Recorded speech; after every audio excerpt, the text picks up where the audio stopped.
A very special event that is for our Channel 3 family.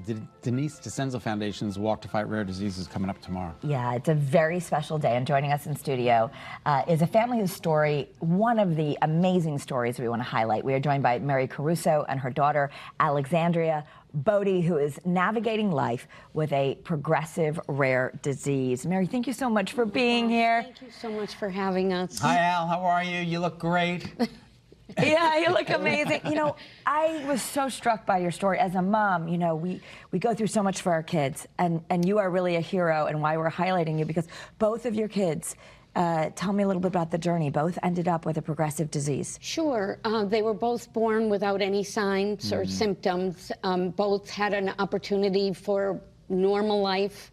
And around the age of 8, Alex's brother Sam started having some problems navigating just spatial navigation, and within a year was diagnosed with Friedreich's ataxia, which is a recessive genetic disease, so it had never been in any side of our families. And then Al was diagnosed within the next couple years. Same thing. Same thing. Not Not good at all. Not good. She's spectacular. But you smile. I love it. Because, Look at her. Look at that face. The amazing things. People gave you such doubt, and they went on to do such incredible things.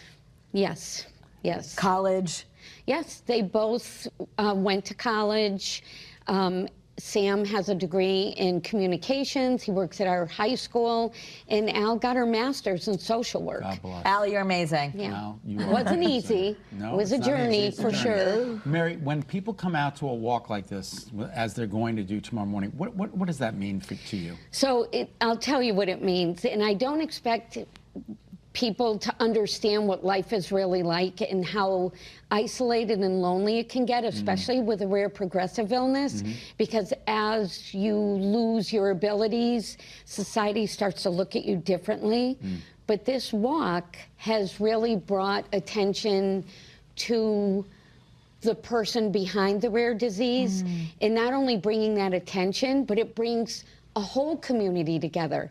So what really struck me, especially last year, was that you had people from all walks of life coming together, walking together, rolling together, using canes and walkers. And it really means something to see communities together, because that's what everybody wants, right? It can be so isolated. And I love that you knew Denise when she was alive, and you also founded Peace, Love, and Accessibility. Tell us a little bit about that, and how I really do think that this whole thing that we've managed to create, I know she's smiling down at us, really reflects her spirit of kindness. Yeah, and she was amazing. Channel 3 and Denise were the first people to announce that the gene had been cloned in 1999.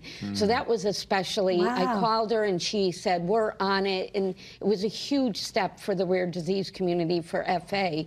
But Al wanted to help people, and by the time she received her master's degree and had lost a lot of her speech and fine motor, she was trying to figure out what she could do to work and help people, so she decided to start her own nonprofit. Talk to us about Peace, Love, and Accessibility. So it's generally to make awareness of the importance of access for people with mobility impairments.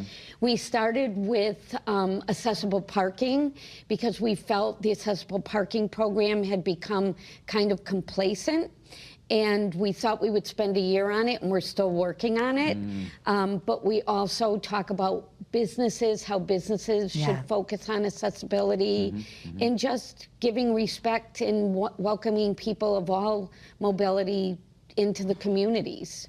Absolutely. And Al, you're amazing. All the challenges you've gone through, and all the great work you guys are all doing. So we want to highlight the great work of Peace, Love, and Accessibility. And I know at the Human Spirit Awards dinner, we got to see Al has an amazing sense of humor, as did Denise. That's really and her wonderful. brother. And you, as a mom, you know, navigating this with 2 children, I mean, my heart goes out to you, and I love all that you're doing to help others with this. Thank you. Thank you. We appreciate it. You just taught us so much. Hopefully we teach people about resilience and, you know, sticking to a plan and staying focused, and people can be inspired by that. Well, we are truly inspired by you. And Al, of course, you are amazing.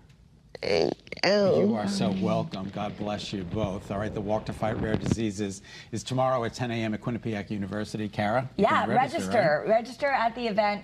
It's just visit. Denise always joked no one could spell her last name. So it's thedenisefoundation.com. She loved elephants. That's why it's in there. And, you know, it's such a fun event. We've got pizza trucks. We've got bagpipes. It's a great event. It's really great to bring your whole family out. And I hope you can join us and Mary. And it is a beautiful walk. And it's a beautiful walk at And it's gonna be a Quinnipiac nice in Hampton. day. It will be nice. Yes, I promise. so you. excited for We'll it. make Thank sure the weather people make it nice. And if you'd like to learn more about peace, love, and accessibility, visit their website. It's peaceloveaccessibility.com. You can also follow along on Instagram. Thank you guys again. We so Thank appreciate you it. so And much. thank you that you baked us all these cookies. We did. Oh, She you left us did? a whole plate of cookies Let's out there eat. that she baked. All right, before we head to Thank break, you. let's bring you in.